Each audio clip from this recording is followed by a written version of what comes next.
realization, like, okay, nobody's going to do this for me. Branch has taken me as far as they have taught me all I need to know. They have held my hand. They have shown me it's possible. Now there is still part of it where I realize I have to put in the efforts, and I love to paint. People often ask me, like, how'd you get so good? I don't know. 10 years ago, I picked up a paintbrush and started painting, and now it's just escalated. So kind of like that realization, okay, I just need to pick up the phone and start taking that action. Hey, and welcome back to Branching Out, where real estate meets real life. So at what point do you stop calling yourself someone who is just learning about real estate investing to calling yourself a real estate investor? Well, today our guest is going to tell you all about her journey and how she figured out just that. Today I'm sitting down with Jessica, who went from feeling unsure and overwhelmed about investing in real estate to buying her first duplex and house hacking in that duplex. So Jessica, thank you so much for being here and making the long trip from the office next door to be here. Of course, yes, it was a long trip all the way here from the office. Couple steps. So tell us about what you do here at Branch Wealth Partners and all the companies. Yeah. So I have the privilege to work for Greg's companies, basically is what I say. Plumber Today, Branch Wealth Partners, a little bit for McAllister Creek as the marketing director. So all things creative and digital marketing related, websites, social media, that's typically me. And then through getting to do all that, I learned about this wonderful world of real estate investing, and can now say confidently I am a real estate investor, which is exciting. So that's kind of what brought me here. All right, awesome. So before we get into the details, let's talk about how your life has changed since you bought your duplex a couple months ago. Has it been a couple months or maybe longer than that? Yeah, it's been since August. So okay. I joke saying I'm equal parts rich and poor now, because that's everything. It seems to be my plan, at least a long-term goal of wealth building. But in the moment, it now looks like, wow, I have a mortgage. I have to be a little bit more responsible with my money. So that has changed a lot. And then overall, I think it's just been a lot of mindset change, because since I'm not instantly rich quick, this is no get rich quick type thing. Yeah. My mindset's just changed drastically though. And it's let me kind of look out into the future and think about, okay, if I didn't have to worry about money one day, what would I want to be doing with my time? How could I be giving back?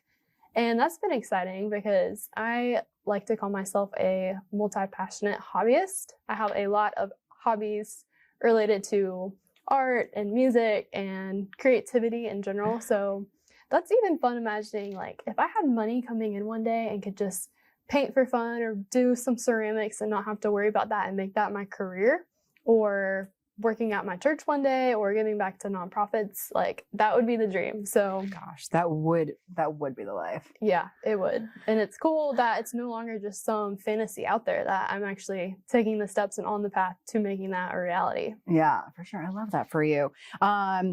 So if people are out there listening and they are on the fence about buying their first property or getting involved in real estate investing, what would you want them to know by the end of this episode? Ooh, that you can do it. It seems super intimidating and really almost sounds like it's something for the rich or the educated, but I was neither of those. And now I have my first property, and I have a system that can move me towards multiple properties to being able to retire and live off that income one day. So it's really less about what you know and more about what are you willing to commit to and take steps towards to. Yeah, for sure. All right. So let's go back to before the course, maybe back to when you first started working here. And where were you mentally and financially at that time? Yeah. So I had recently graduated college, went to App State, Roll Nears, and then spent a year overseas in Spain as a missionary. So my whole life, basically, I thought, like, okay, I'm going to be poor and I'm going to work for the church. And that's okay, because that's just where God has called me to be, and that's cool. But then I came home after Spain and realized, okay, it's time to find a job. Was telling my family and friends to pray for me. Greg happened to be in my parents' Sunday school class and was like, okay, I'll hire you to come do my marketing. So that led me here to a new world where I had now had to change my vision. Like, okay, what does it look like working somewhere in America? And so the whole idea of real estate investing was new. And I sat through a whole year and a half basically thinking like, okay, this stuff is cool. I can market for it. I can make social media posts, but it's for other people. It's not for me. Because I genuinely did think you had to have tons of money to buy a house, or just the idea as a whole, just I couldn't wrap my head around because I was young and didn't know much. But from realizing really and having Leanne, our director of education, call me out one day saying like, hey, have you thought about doing this for yourself? And realizing, me? This is something for me? Oh, okay. That really was the game changer. Yeah. Well, what kind of fears were holding you back? Just the feeling of I couldn't do it. Like no one had specifically told me, hey, this can be for you. I kind of needed to be babied a little bit. Yeah. Okay. What other doubts? Was that really the only thing? Like, and just kind of stuck, like lots of education coming in. Analysis paralysis. Yeah. It was a lot of those things working together, just keeping me where I was and not looking ahead about what the future could hold. I mean, nobody knows the future. So sometimes that makes me a bad planner because I'm very much go with the flow. But when I realized, okay, there is a lot of fruit that can come from planning and taking intentional steps towards getting somewhere. And that's definitely something that Greg preaches on a lot, the whole branch team really, like what are these small actions you can take that can get you somewhere? And that was huge for me because when you think about tackling a whole big project like buying a house, it's like, whoa, that's scary. But what about something really smaller? Like start your LLC or call a bank and see what loans look like. That was a lot more obtainable and kept me out of that analysis paralysis. Yeah, for sure. You have to set up your SMART goals. Yes. What is that? Specific, measurable, attainable, realistic, and timely. Yeah. So learning all that definitely helped. It probably helped you be less overwhelmed by just the whole process. And there is a lot of information. You can get stuck in that analysis paralysis and then never do anything because it really is. It is a lot. And then the fear of making any mistakes, the fear of losing money, the fear of taking risks, the stigma sometimes with real estate investing that it's for rich people and not for like just people like us who are, working and make, decent salaries, but it's like, we're not like rolling in the money. So, I totally get all of those things. Well, was there like a specific moment that you realized that something had to change? It really was when Leanne came up to me after a deep dive one night. We do monthly deep dives on different topics, and I was just there to record it and to send out to everybody. And she came up and she was like, so when are you going to start investing yourself? And I laughed. I was like, oh, I don't have the money. And she suggested wholesaling. I know the laws are kind of changing around that now, but wholesaling is the idea that if you go out and find a property, you can kind of like resell it to another investor and pocket up to $30K. And then if you do that a couple times, then you got enough money to actually put down a decent down payment. So I started thinking, oh, wait, there is options out there for me to start. But that's not the way that you started. No. You went right into buying a duplex. So what made you realize like that was the route that you wanted to go? What got you into that process? So that was quite the change. I was doing a little bit of research on my own and ran into this thing called house hacking, which is the idea if you live in a portion of the house, you can get an FHA loan and put as little as, I think it's 3.5% down on the house. And to me, that was phenomenal because like we've talked about, I didn't have a huge savings saved up to be able to afford a down payment. So I was trying to think, okay, what could I do to be able to get a property? And when I realized that, I thought, well, right now I'm 25, living with my parents. I don't pay rent anywhere else. So how cool of an opportunity would it be to find a place like a duplex, live on one side, rent out the other side, have a tenant pay half that mortgage, and then in time, I could potentially fill that with 2 tenants on each side and move on to my next property and then just do it again and again. So that started my hunt for, okay, let's see what type of duplexes are around in the area and how much do they cost. Yeah, for sure. So was there anything that almost stopped you from moving forward or taking that path? Any roadblocks?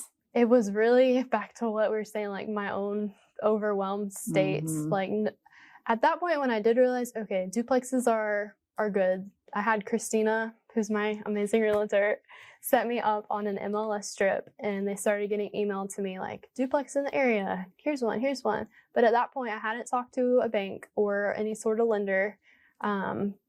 They say to put some properties in LLCs. I did not end up needing one for my duplex since it's my primary, but I hadn't taken any action towards setting that up. None of the smaller things, like filling out my personal financial statement to get me set up. So one day I finally was like, okay, I just need to do it. Yeah. So I called a lender, submitted my forms and stuff, and they let me know how much I could get approved for. And that's when I was like, okay, well now I have a number of what to be looking for in the area when I'm looking for duplexes. And then I called an attorney and was like, hey, I want to get my business LLC set up. What do I need to do? So, and that just snowball effect into, soon enough, I was going on tours of houses, finding ones I really liked, finding ones I wanted to put offers in, and that turned into putting down an offer. How many did we look at before we found the one that you ended up buying? It was at least one that I can think of. In person, I think it was like 3 or 4. 3 or 4, and then I was doing some like quick back of the napkin math anytime the Zillow listing popped up, and I was really trying to keep it in the 250,000 range. Anything above 300, I wasn't going to be qualified for unless I found like a partner. So all this was running through my head as I was looking, like, could I ask someone like my dad to give me or partner with me in buying a house? And that was something we considered. And I actually convinced my dad to also sign up for a branch class. You did. Because I know how valuable it is. And he himself has become a real estate investor and has learned. So that was an option. But part of me was like, no, I want to do this for myself. I want it to be my money going towards a house so I can confidently be like, that was me who did this. I know, that's awesome. So it sounds like so besides Leanne saying what she said to you, was there an aha moment while going through the course that made it click to you that you were like, okay, I'm going to start taking the steps. I'm going to get my LLC done. I'm going to start talking to lenders. What was that moment? I think it was less of a moment and more of a realization, like, okay, nobody's going to do this for me. Branch has taken me as far as they have taught me all I need to know. They have held my hand. They have shown me it's possible.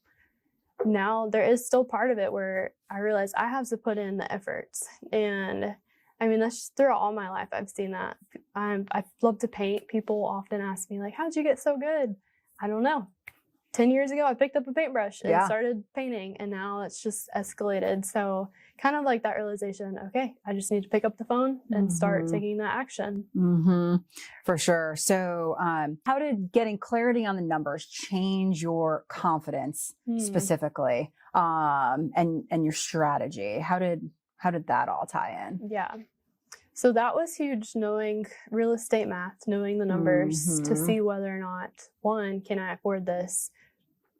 But 2, what is this going to do for me long term? Like, you could buy any house and put a tenant in it and call yourself a real estate investor, but is that financially wise? Yeah, it doesn't make sense. Does it make sense? Am I going to buy this house and not be able to put a tenant in it, or charge way under and end up not being able to afford the mortgage? So all these little factors were at play, which there were so many days where Christina, Greg, and I were in my office scribbling on the whiteboard. Whiteboarding. That whiteboard was filled up. It was filled, saying like, okay, if we got the house at this price and vacancy is this and maintenance is this. Maintenance is this. At one point we got down to, if I cut my own grass, this deal is gonna work.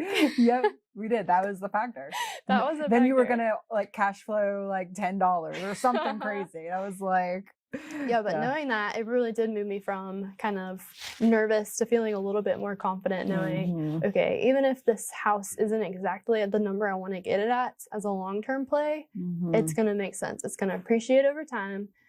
I may be a little bit negative year-to-year cash flow if some maintenance problem arises, but I've got an emergency savings. I've got a full-time job that can support this.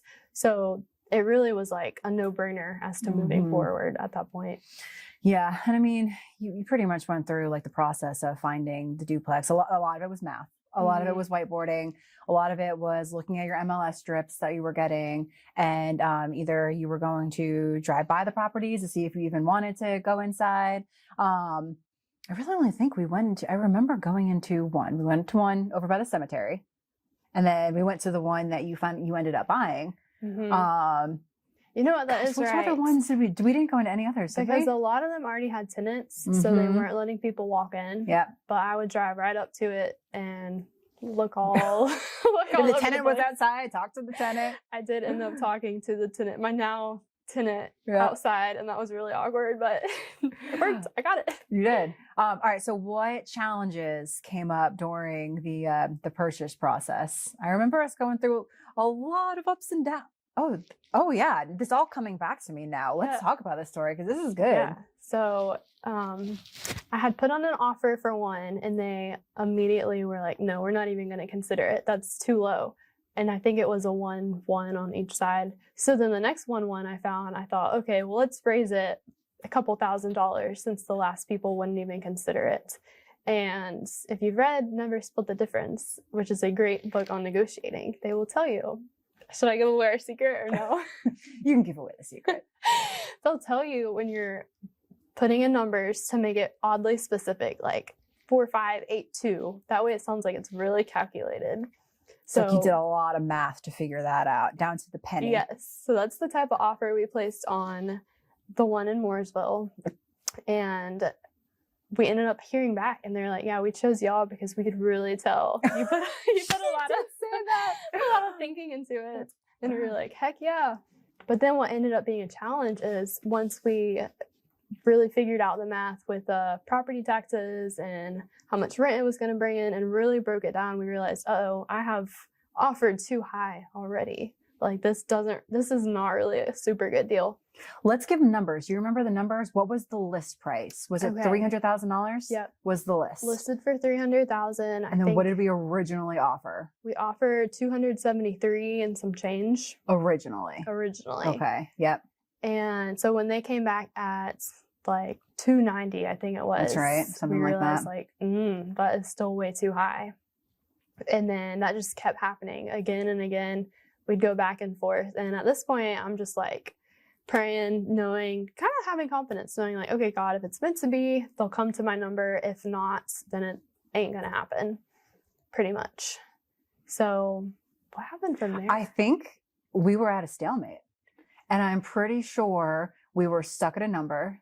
The seller wasn't very motivated at the moment. And I think we walked away for a couple of weeks. Yeah. And then I'm pretty sure the agent reached back out to us or something along those lines. There was a significant gap in time. There was. I don't know if it was a month. It may have been a couple of weeks where she finally came back and was like, okay, let's figure this out. If I'm remembering correctly, it was something like that. Yes. Oh, and another challenge. This is going to be good for people interested in house hacking and getting the FHA loan. They are pretty strict.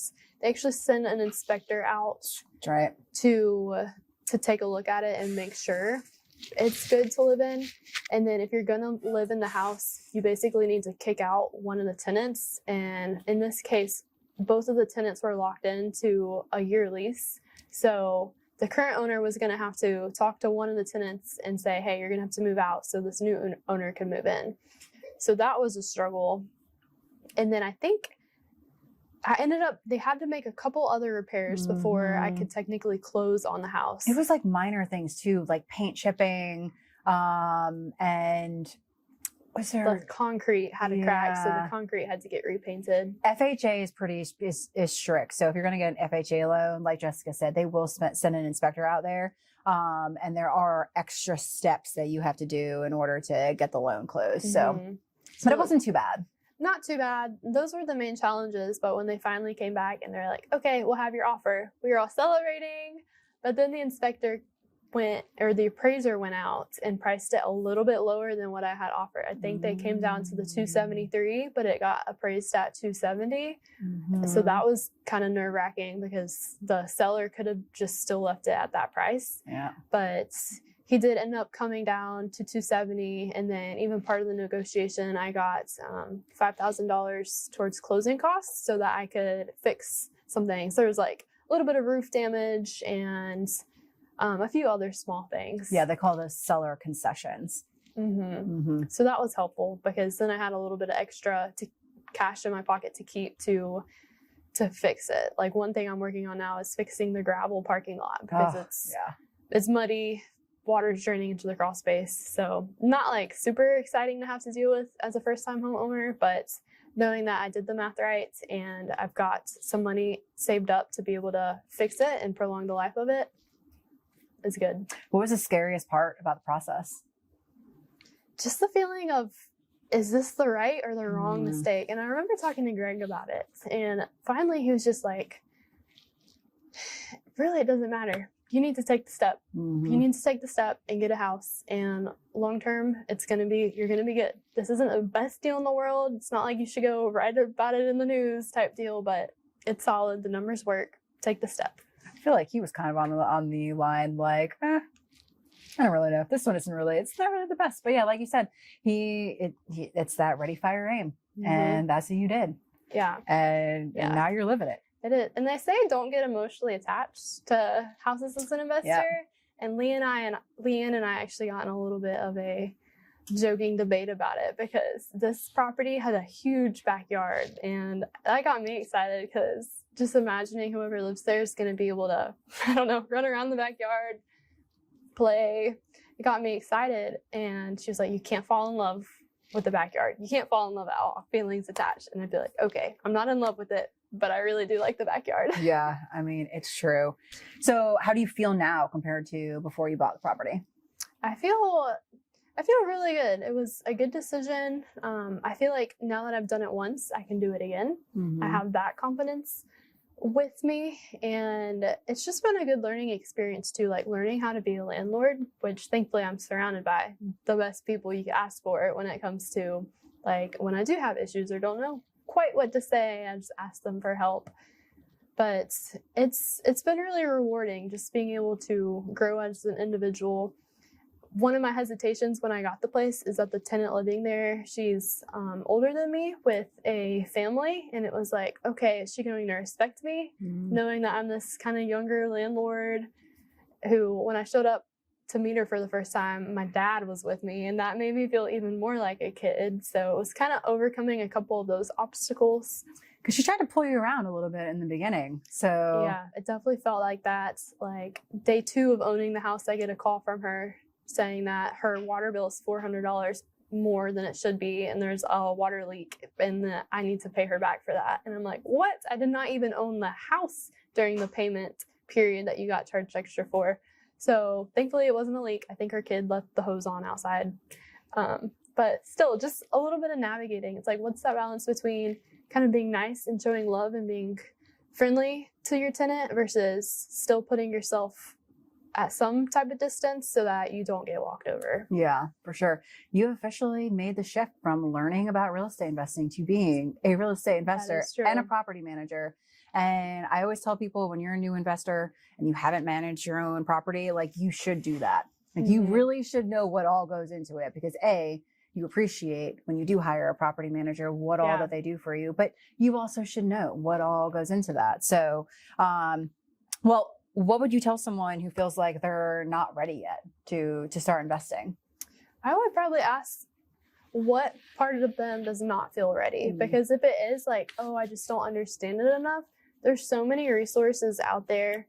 I mean, we joke all the time, like you can just chat GPT literally anything and it'll tell you the knowledge. But with that being said, there's a whole nother part of accountability. Like for me, I had learned for 1.5 years everything there was to know. It wasn't until someone straight up asked me, what are you doing with this knowledge?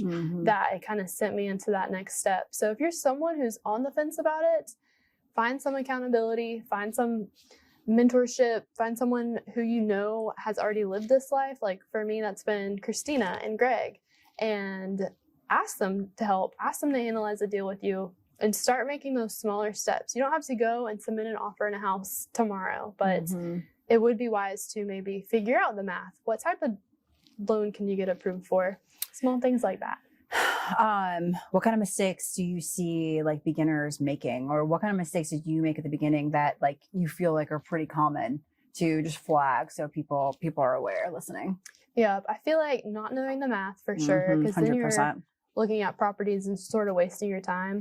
Not understanding your buy box, I know that kept me stuck for a while because there's so many options out there. Do I buy single family? If so, how many bedrooms? What location? Or do I want multifamily? And where's it going to be? And do I want to fix it up? Or do I want something that's already kind of done? Like, there's a billion questions you get asked that would keep you stuck. So when I finally sat down and was like, okay, I know I want this loan, so I need to find a multifamily house, and I hang out in these areas. I would ideally like to be able to drive by it, and I don't really want to spend a lot of time flipping it. So that's what led me to an easier decision of, oh, here's a perfect house.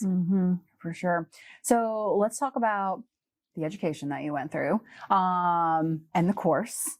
And, you know, Jessica behind the scene is actually helping build the course. So let's dive a little bit into that, talk about what that all entails. Because honestly, you have your finger closest to the pulse of this right now. So let's dive into that.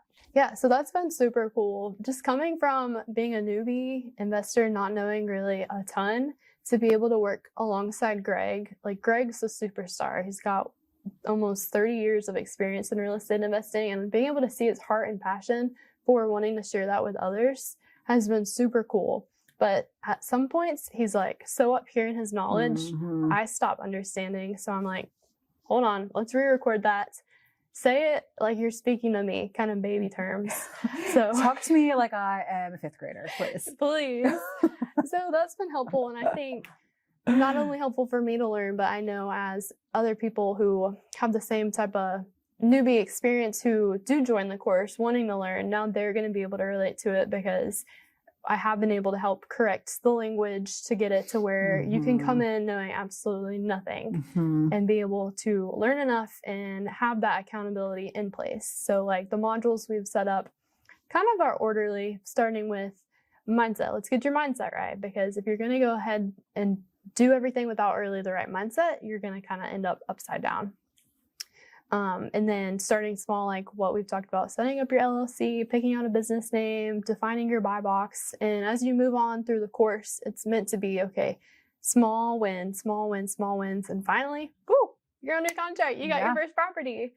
And so that's been cool. It's like being able to see Greg and his experience and turn it into something tangible, a system that anybody can follow if anyone's willing to put in the work, because it's not guaranteed, like nothing's guaranteed, but if you're willing to put in the work, just like I've been able to see in my own life the past year, and follow the steps, it's going to lead to this result, which for me, it was getting a duplex. Yeah, for sure. And then there's different tools within each module. And we've been doing live Q&As. And you have like the mentorship with me and Greg and you and Leanne in person. Like, y'all can call us, email us. So that's really cool. The course is really good with helping people get clear on what they want to do, and then give them that confidence, and then help them make the commitment to figure out, to know exactly which way they're going to invest, and then buy their first property, and then grow from there and scale their business. So, it really flows really nicely. I feel so. We've run 2 cohorts in person. You were in the second cohort, but you sat through the first cohort. And I really do feel like almost 90% of the people that have gone through our course, I think it was close to 20 people, are actively investing in real estate in some capacity, whether they're a private money lender, or they have house hacks like Jess, or they have done build to rent, long-term rentals, short-term rentals. We have people who have run the gamut of ways to invest in real estate. It really is quite amazing to bring all of those people together. And then what's even cooler about that is they all now come to our monthly meetings in person, our deep dives that we do, which are going to be at local bottle shop going forward, starting in January 2026.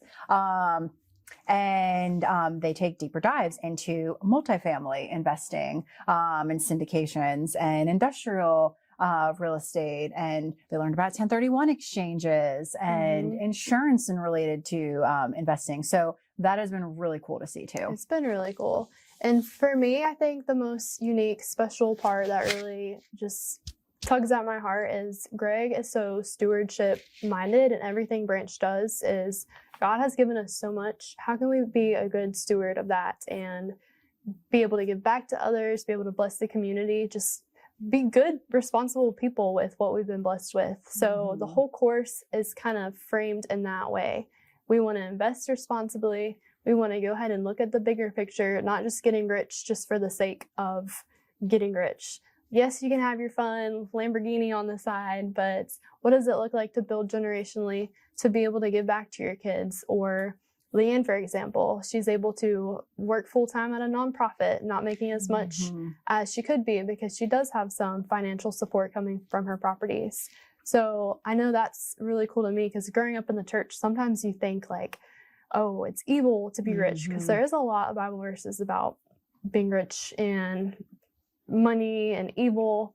So I always just grew up thinking, okay, yeah, I am going to be poor. But I feel like in my own life working here, God's opened my eyes to, okay, everything we have is from him. How can we use it wisely, steward it well?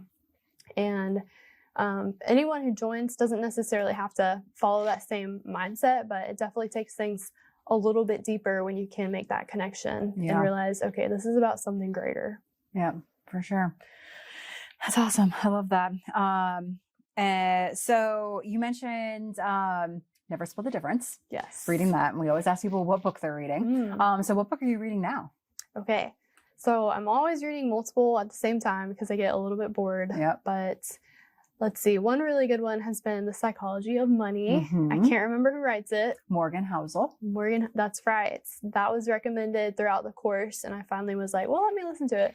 And it's really good because it does kind of show how you can go really wrong with money or down a better path. And it's like the difference between, okay, you can get rich, but then what do you do with that money when you get rich? Because that's the easy part. Saving it and not spending it all can be the hard part. So that's been helpful to read. Not that I'm rich yet, but one day I'll be able to just continue stewarding it well and not throw it all away. That was one of the first books I read when I decided I wanted to be a real estate investor. It was Rich Dad Poor Dad by Robert Kiyosaki, and then it was The Psychology of Money, and then I think it may have been Never Split the Difference. So like those three books are just solid. If you want to become a real estate investor, they just really, they get you in the right mindset. Well, awesome. So are you ready for our 5-minute fast fire questions? I'm ready. Finally said it right for the first time, I think, in 12 podcasts. So I'm going to get our little timer, which is right over here. Also, for you guys who watch us, watch our podcast, I don't know if you noticed our board, but we started fresh for 2026. So you guys are going to see this board grow into something different than it was. So follow along with us. All right. You know the rules. Yeah. So 5 minutes. I'm going to ask 5 questions, maybe a little bit more if we have some time. All right. And here we go. All right. So first question. What's the first word that comes to mind when you hear real estate investing? House. Real estate investing. House. I mean. Yeah. Or house hacking. House That's hacking. one word, right? Easy. On to number 2. That's funny. Easy question. All right. What's the biggest myth you believed before buying your first investment property? Yeah. So like I've kind of said, the idea that you have to be rich to invest in real estate. That's a myth. Now, there are even strategies where you don't have to have any money at all.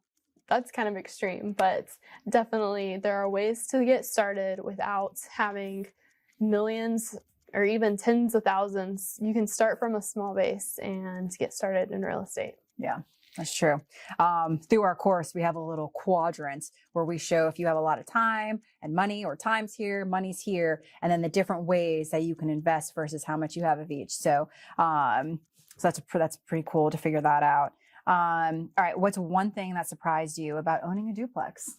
I would say That's tough. There's been a couple surprises. Honestly, recently, the cost of AC and heat has surprised me. I don't know if all duplexes are like this, but mine in particular has mini splits. So, and then separate bills for each side. But maybe it comes from having an older house. But this winter, the bill has been like $180 a month. Oh, wow. Yeah. So that was a surprise. With it being an older home, I think that's the main issue. Yeah. Yeah. Mm-hmm. What's the best part of house hacking? Ooh, having someone pay half the mortgage. That's really nice. And then hopefully one day I'll have both tenants being able to push money towards the mortgage. So that's pretty cool. I would ask you what's the worst thing about house hacking, but I mean, I feel like you answered that one with what you were surprised about. But is there anything else that is bad about house hacking? It can, kind of like what I was mentioning earlier with the tenant, it can be a little bit awkward living right next door to the person who's paying you rent. And just because of that, even something little as like, I had to replace the blinds on my side because they were all like tore up for my cat. And then I started thinking, what if she sees through and sees my fancier blinds? What if she's going to want those fancy blinds too? So I went ahead and bought her fancy blinds too, instead of the paper ones. Yes. But just small stuff like that. And that awkwardness of like, oh, do they like me? Not that it matters if they like me, as long as they pay the rent and we have a good relationship. But thankfully she's been really sweet. So awkward start, but I think we found a groove. That's good. And I feel like that happens a lot with tenants, and they go through a transition when they had an owner and now there's a different owner, and it's like they don't know where to pay, and because there was an issue with the payment too. Yeah, that's true. And there's do not take rent through Venmo, because then the tenant will click, this is a service fee, and then you'll be out like $20. Yeah, there's a lot we can go into with the transition with tenants. We'll go through that at a different time. So what's next for you, Jess? What's next? You got 1 minute and 34 seconds. Okay. So I've been almost like content with where I'm at, but I need to be reminded it doesn't stop here. If I want to keep going, I need to keep taking these little actionable steps. So I'm saving up now because I did use most of my savings to be able to afford the down payment.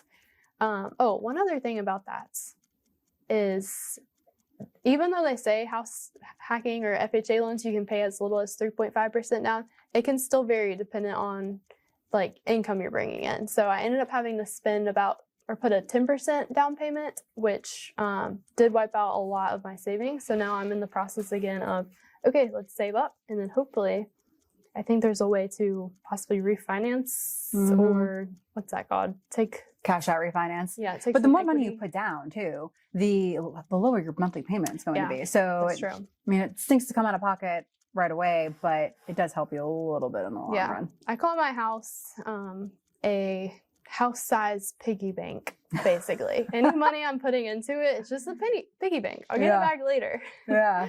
So hopefully with that, I can either pull some of that out and buy a house in the future, or if I keep saving up enough from working my main job onto another property. And I'd be open for another duplex or even a single family, possibly. I was going to ask, would you house hack again?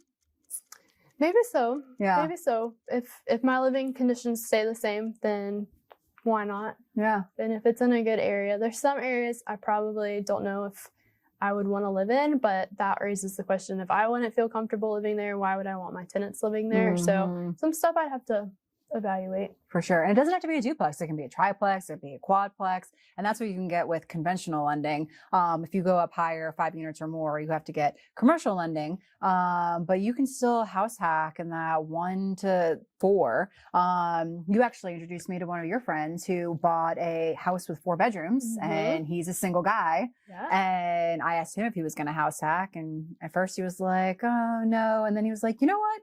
I actually may get some roommates to help me pay my mortgage and pay the utilities. So there are other ways to do it than just a duplex. So there are. Very cool. And now that we've mentioned Jim on the podcast, I'm going to tell him he has to listen to it. So hello, Jim. Well, awesome. Well, Jessica, your story is super inspiring. It's been amazing watching you grow from first meeting because we started about the same time. Yeah. I think it's almost like 2.5 years now. So it's been really cool watching you grow and watching you learn and you becoming a real estate investor because that's what you are now. So I'm super excited for your future. Thank you. And helping you buy many, many more properties. Yes, and thank you. You've just been so inspiring to look up to and just to learn from, and just the way everyone knows you're the friend finder is your role. So it's been awesome learning from you and having you here. Oh, thank you. Well, guys, you heard it from Jessica. She is one of our first mentees. She has, like I said, her hand on the pulse of building our online membership program. It's a monthly membership. You can go to our website, branchwealthpartners.com, click on the education tab, and there are plenty of places that you can click to join our membership. It is awesome. Highly recommend you guys checking it out. And if you guys haven't liked, subscribed, commented, whatever way you're listening to us, get involved. Give us those likes, give us those subscribes. We'll keep giving you the content, and we'll see you next time on Branching Out. See ya.